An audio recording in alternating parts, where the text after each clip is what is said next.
১২০ ঘন্টা life support কাটিয়ে এখন সুস্থতার পথে একজন নাম পরিচয়হীন নবজাতক। রাজধানীর যাত্রাবাড়ির এক বেসরকারি হাসপাতালে অজ্ঞাত কেউ নবজাতকটিকে হাসপাতালে ভর্তি করে দিয়ে উধাও হয়েছেন। খোঁজ নেই সদ্যজাত নবজাতকের মা বাবারও। কর্তৃপক্ষ বলছে, বাবা মাকে না পাওয়া গেলে আইনানুসারে দেয়া হবে দত্তক।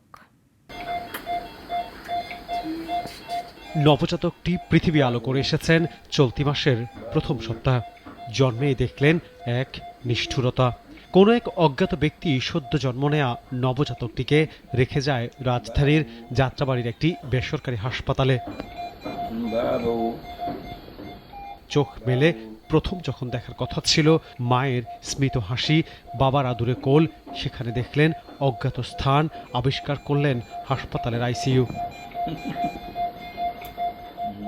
হাসপাতাল কর্তৃপক্ষের অদম্য সহযোগিতায় ১২০ ঘন্টা লাইফ সাপোর্ট থেকে এখন সুস্থ নাম না জানা শিশুটি। বাবুটি আলহামদুলিল্লাহ এখন ধীরে ধীরে সুস্থ হয়ে উঠছেন।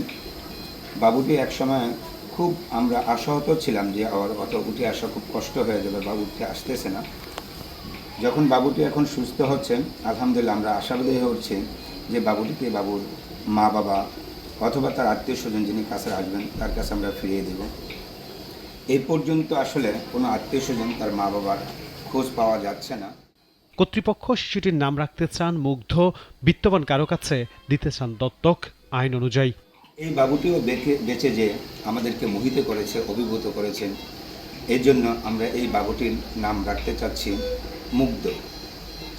সে ভবিষ্যতে ইনশাল্লাহ বড় হয়ে সে জাতির জন্য কিছু করবে, এই প্রত্যাশা আমাদের থাকবে।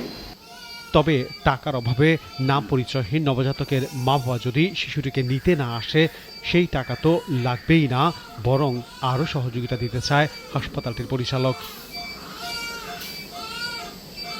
আনোয়ার হোসেন, নাগরিক, Dhaka. Double million offer Walton fridge কিনে পেতে পারেন 20 লক্ষ টাকা, রয়েছে কোটি কোটি টাকার নিশ্চিত উপহার।